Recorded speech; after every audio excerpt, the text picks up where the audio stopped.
right, we're back. Here we go, my daily live video. My live fake talk show, the 420 Report. Thank you to my live fake studio audience. All right, shut up. And I'll be taking your fake questions and comments as I go along as well. So just leave those down below and let me know wherever you're watching from, and I'll let you know when the JerDog Comedy Roadshow is coming to your area soon. My fake audio guy did not do his job, so the fake microphone today is a little extra fake because it's not turning on whatsoever. I'm talking in it for no reason at all other than to continue along with the, playing along with the entire premise of the live fake talk show here on Facebook that I do every day at 4:20 p.m. Eastern Daylight Time, or as close as possible, because remember, we also keep fake hours here on JerDog's live fake talk show. All right, so while the audience builds, let me go over my tour dates coming up for July. Friday, July 12th, Superior, Nebraska, Superior Bowl. Thursday, July 18th, Clinton, Wisconsin at Boxcars Pub and Grub. Friday, July 19th, I go all the way from southern Wisconsin all the way back through to western Iowa in Odo, Iowa for a show at M&M's Bar. And then Saturday, July 20th, all the way from western Iowa, all the way up to the northeastern part of Wisconsin, Wapaka, Wisconsin, for a show at Great Expectations.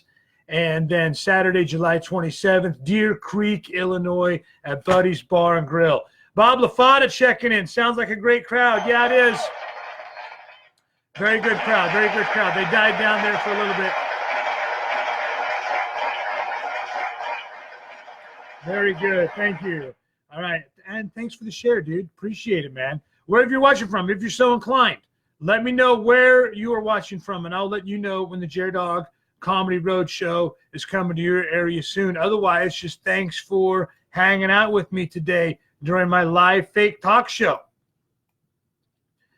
Remember, there are no stupid questions, only stupid people. This is something that my wife gets all the time.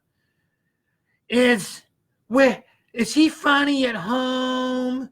Has he ever been on anything that I might have seen? Is he famous? It's like, holy shit. My wife won't even now tell people that I do stand-up comedy when they're like, they go, hey, what does your husband do? Like, she won't even say he is a comedian. She has to come up with all kinds of like weird fucking occupations that I have. He's a disposable lighter repairman. She's got to start saying stuff like that, because nobody ever asks questions. If you say something just completely, like, nobody would ever ask questions if you actually said, yeah, my husband's a disposable lighter repairman. People are like, oh, wow, did he go to college for? I guess they might ask a question. Did he go? They wouldn't even catch on to the joke of that. You know what I mean? But as soon as you say comedian, then all of a sudden, here come the fucking questions, the motherfucking questions. Is he funny at home? It's like, no, he's completely boring at home. That's why I married him. Of course, now somebody could probably take all that shit out of context, re-edit this, make it sound like I'm married to some dude, which, whatever. It's all fake news anyway, right? No matter what, I got to get a drink here. People get all worked up, and like Donald Trump is the one that came up with that whole fake news thing. Come on, man. Like, he didn't come up with it. That whole idea of fake news has been around since the fucking news has been around, all right? I remember when I was a kid, I used to think that, oh, if it's on the news, like, that's the factual stuff. I remember when we had to go in for junior high social studies with a clipping from the newspaper and present it for a topical discussion of current events, as though that was contained to the actual facts of the day. I mean, I bought into that shit when I was in junior high. But I remember when I got into college, I remember reading a book called Amusing Ourselves to Death. There's another one called How to Watch TV News. These are written in like the late 80s, the early 90s. And it basically talked about how everything in the news and on media was fake and bullshit anyway. You watch the movie Training Day with Denzel Washington and Ethan Hawke. In the beginning of the movie, Ethan Hawke he's the rookie going into narcotics detective. He's going to be an undercover officer, and he's meeting up with Denzel Washington in the cafe, and Denzel Washington is sitting there just trying to read his newspaper, and Ethan Hawke won't shut the fuck up with his questions, just like how my wife gets all the time about me doing comedy, and she practically has to make things up just to satisfy people's curiosity. But this is the same. Washington is trying to read his newspaper. Ethan Hawke won't shut up. And so finally he's like, you know what? You need to entertain me. Tell me a story. Tell me a joke. Keep me entertained. I'm sitting here. I'm trying to read my newspaper. 99% of what's in here is bullshit, but I find it entertaining. This is the only part of my day where I get to be entertained. But since you won't let me read the newspaper, you need entertainment. You see, even in that fucking movie, even in Training Day, which came out way before the 2016 election, way before Donald Trump ever ran for fucking president, it was like common knowledge that the stuff that was in the news was typically mostly bullshit. This is something that I even went through just doing stupid interviews for comedy shows. I get the same stupid fucking questions when I'm doing an interview for a newspaper or for a radio segment that my wife gets when people find out that she's a comedian. And a lot of times the article will come out and I'll be quoted as saying something that I didn't actually fucking say. I've got a file folder like that thick, and maybe I'll bring that out tomorrow, and I'll pull some examples of times when I've either been completely misquoted or they write the complete wrong thing about me. Like the person interviewing me wasn't even fucking listening. And I'm not trying to claim that they're attempting to propagandize JerDog Danley and, and what he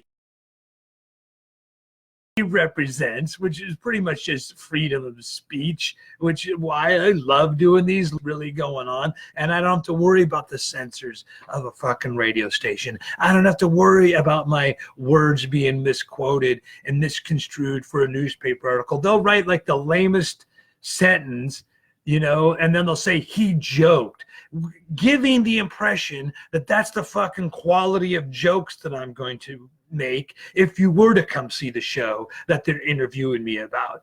I just did an interview for a newspaper very recently where they were asking me what my opinion was of the venue that I was going to be playing at, which I played at many times before. And I kept describing it as a fun place. The people there are super cool, that it's always a rowdy crowd, and I love chaos during a comedy show, something that I talk about on these live videos all the time. And he kept coming back. So would you say that it was a comfy, homey type of a place? I'm like, no, I would not say that at all. That's what you're saying I said. Do not quote me as saying that this is a comfy, homey type of place. I said it's a fun, ruckus, rowdy, chaotic crowd, which is why I like bringing comedy shows there, because you never know what to expect. It's always unpredictable. Expect the unexpected. That's the most fun type of comedy for me to do for those types of crowds. Print that. And then he kept coming back. So you would say this is a comfy, homey. I'm like, I'm not saying that it's comfy and homey. I don't talk like that. I don't use words like comfy and homey, okay? I don't say comfy. I don't say homey. Well, I might say homey if I'm doing like some fake Ebonic speak and I'm referring to a friend of mine. What's up, homie? But I'm not going to refer to the bar or the nightclub that I'm performing at as homey.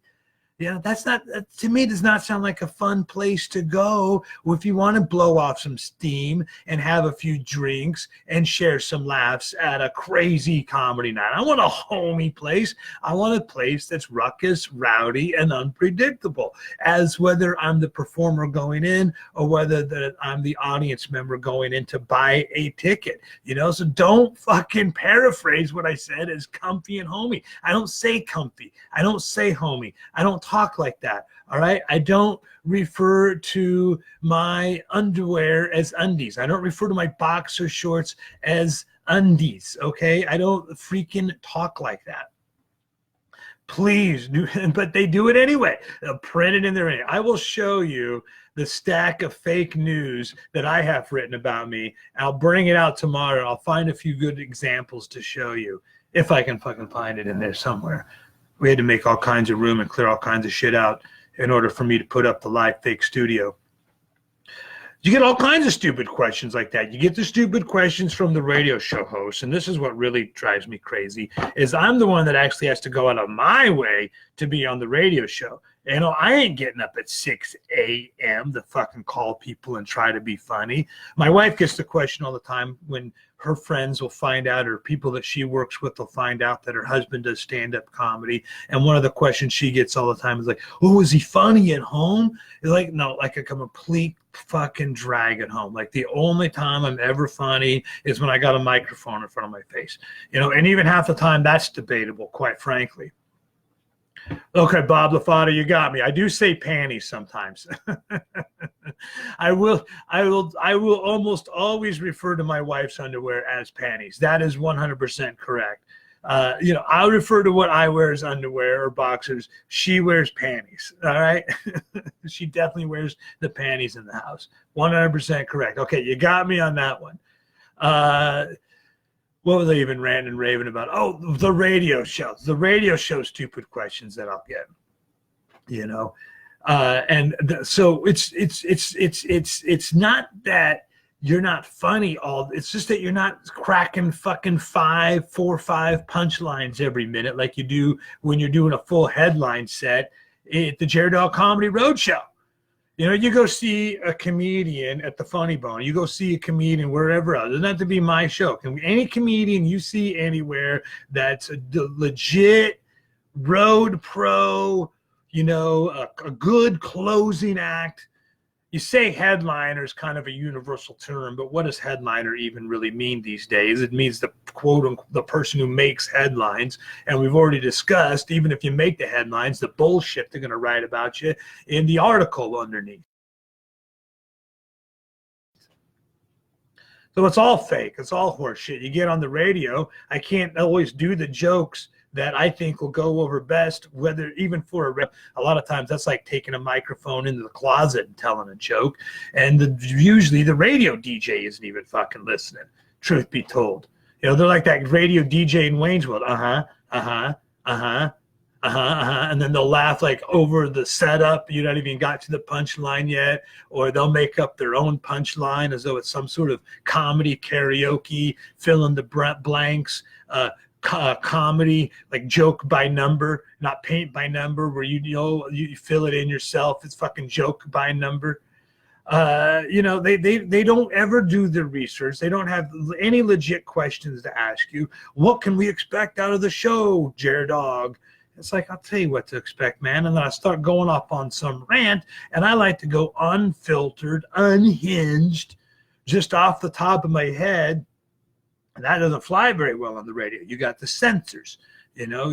I can't drop an F-bomb, and even if it's not cursing, even if I don't throw down a curse word in this day and age anymore, they've got subject matter now that is off limits for a lot of these radio shows. I can come on here and do my live fake talk show. There's no subject matter that's off limits.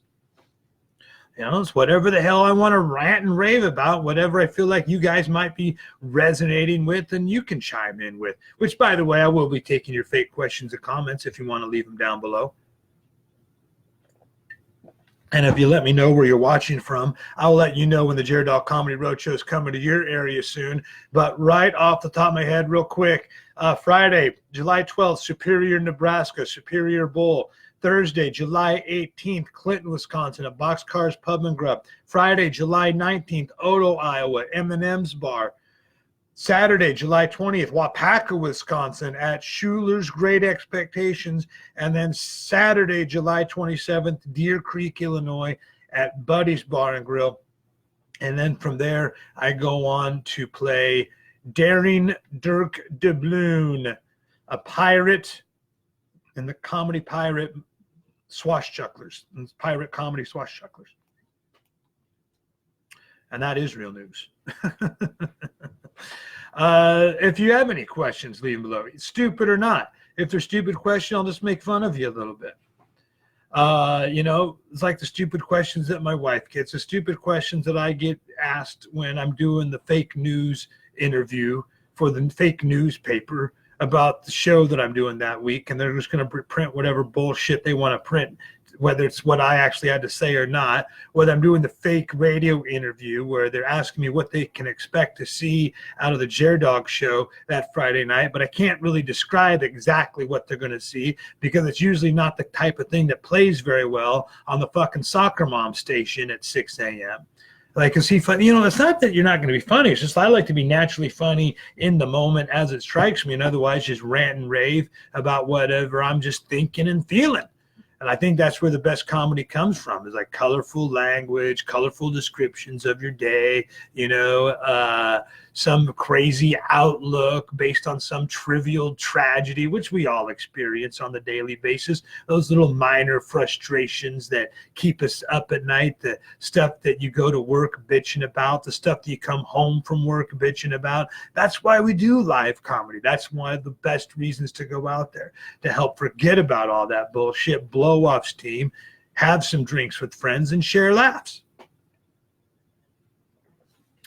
The difficult part about it is making sure that you definitely are funny at 9 o'clock at night on a Friday night, 9 o'clock at night on a Saturday night when the show begins, 3:20 p.m. Central Time, 4:20 p.m. Eastern Daylight Time, when I throw down my live fake talk show, the 420 Report.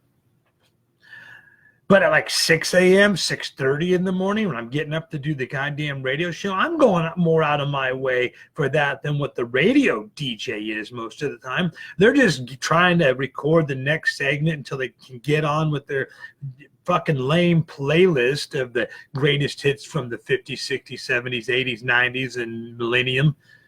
We play everything. It's like, great. So you appeal to nobody whatsoever. And then you go on there, it's like, I might not even be cursing. I'm just talking about what they can expect to see. You can expect to see me talk about pretty much everything from sex, drugs, and rock and roll, except not so much the rock and roll. And they're like, whoa, we can't play that on the air. Can you talk about what was it like growing up in a small town? And then you do some of your small town jokes, and then inevitably that's going to lead to a story about maybe getting drunk on the back roads, or, smoking dope with your friends in the high school parking lot and wondering why all small towns are named after water towers. And then even that story they can't play on the radio station anymore because they're afraid some soccer mom's going to fucking call in and complain. But anyway, who am I to complain? I'm just out there traveling the country, entertaining alcoholics. And the great USA's got a birthday coming up this week, so I'll be celebrating that. Otherwise, we'll do some questions and comments. I'm going to wrap it up. I'll be back tomorrow for Hump Day Happy Hour. 4:20 p.m. Eastern Daylight Time, or as close as possible, on my live fake talk show, the 420 Report. Bob LaFont, I heard you were coming out with a PG-rated show. I would have to dive into material from like 1996 and 1997. I can't remember the last time I was consistently doing PG-rated material. I mean, when I do Swashbucklers, the comedy pirate show, that is definitely for all ages. Definitely all ages. But you do have to have somewhat of a warped sense of humor to really have full appreciation for Swashbucklers comedy pirate show that I'll be in coming up. But otherwise, man, no PG. And it's not even about the rated R. It's just about no holds barred. It's like if there's any handcuffs at all, I always feel like the handcuffs are more restricted about subject matter or point of view or attitude than they really are so much about the words that you use. And when I first started doing stand-up comedy, like I try to keep it squeaky clean as possible because that's number one. It was just the best way to develop anyway. If you can challenge yourself to write clean jokes that work every single time, you're probably going to do okay as soon as you take the handcuffs off and start throwing down some rated R shit. But when you start out, it's a very easy crutch to just always fall back on the rated R stuff or the shocking shit just to get the reaction. I fell in that trap many times. So in order to go out on the road, I worked really hard at the beginning to try to keep it clean. You also didn't always know who you were going to be working with or working for, and it was better to err on the side of keeping it clean than being offensive and possibly ruin any future opportunities. But eventually, once you get your fucking feet wet, once you get your stage chops, you got a crowd developed, you kind of got a point of view that you like to talk about, you know it works, you know it wasn't work, you know how to break the rules when and as needed, then you can start fucking throwing down whatever you want to do. The only requirement is keep it interesting, keep it fun, keep it relatable, keep the crowd into it. I'm not even one of those guys that believes there's no such thing as a shitty performer. Wait, yeah, only no such thing as shitty. I don't even know the rule. No such thing as shitty audiences, only shitty performers. I don't even necessarily believe that. If you can give them credit for being a good crowd, you can fucking give them credit for being a shitty crowd. Okay? There are shitty audiences sometimes, typically not. And you definitely don't want to rely on that as just some crutch or an excuse, especially when you're starting out and you're trying to figure this shit out.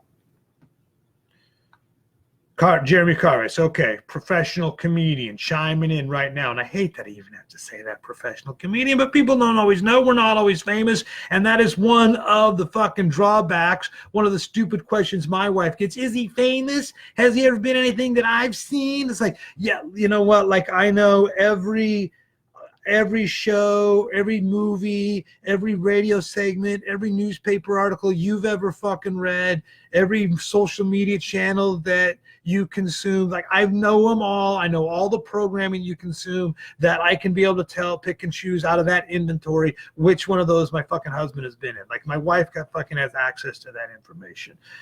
But we're not all, and that's another thing. It's like you don't have to be famous to be successful at this show. Is he famous? Is he famous? And then people think if you're not famous, you're automatically bum, which, you know, and it's not a bad assumption to make considering 90% of comedians are bums.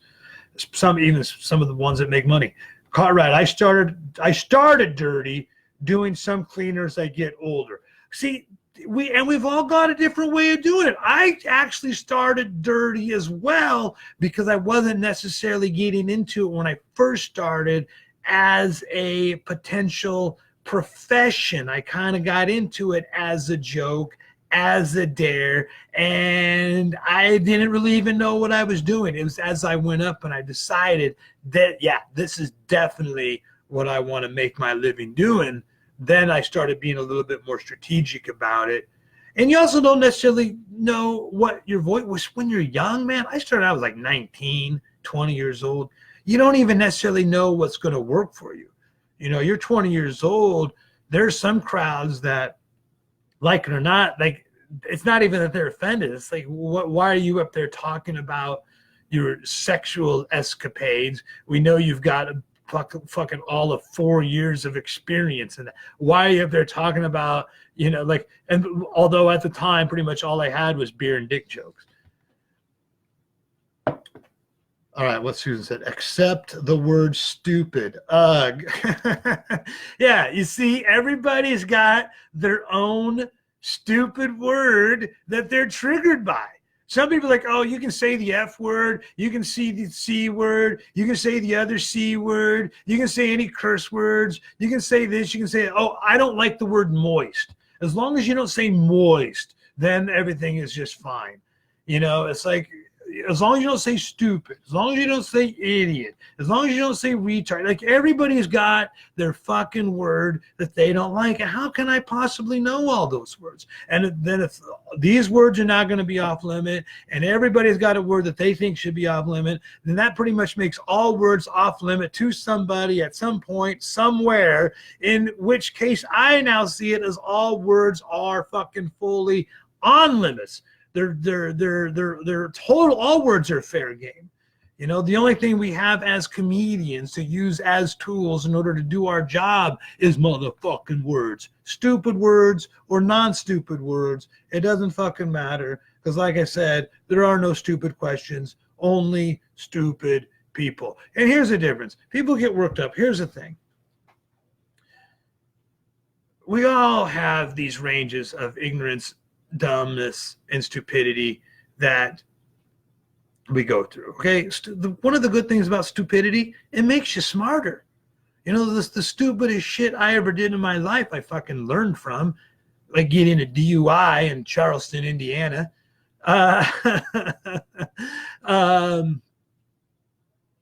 Here's the difference. People get upset. You say ignorant. People don't like ignorant. You say dumb. People don't like dumb. You say stupid. People don't like stupid. Here's the thing.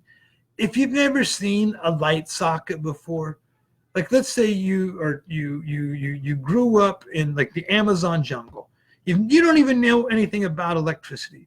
You've never seen a light socket before. You're like, what the hell is that thing? And you put your finger in it and it shocks you. Okay, that's just ignorant. You didn't know what it was. You're like, whoa, and it shocks you and it hurts, but then you go back a second time. Now that's just dumb, all right? Then you're like, okay, now you know you're definitely going to get shocked every time you stick your finger in that light socket, and then you go back a third time. That, my friend, is stupid. All right, I'm going to end there. Whoo! Come out and see me wherever you're watching from. Let me know. Leave that in a comment below. And then come out and see me otherwise. Friday, July 12th, Superior, Nebraska, Superior Bowl. Thursday, July 18th, Clinton, Wisconsin, Boxcars Pub and Grub. Friday, July 19th, Odo, Iowa at M&M's Bar. Saturday, July 20th, Wapaka, Wisconsin at Schuler's. Saturday, July 27th, Deer Creek, Illinois at Buddy's Restaurant and Bar. I'll be back tomorrow, 4:20 p.m. Eastern Daylight Time, Hump Day Happy Hour on the 420 Report for my live fake talk show. Until then, dog bless America. Thanks for watching, everybody. Oh, studio audience, where you at? You're leaving me high and dry. Come on, you stupid studio audience. There we go. Thank you. Thank you very much. Yep, I said thank you.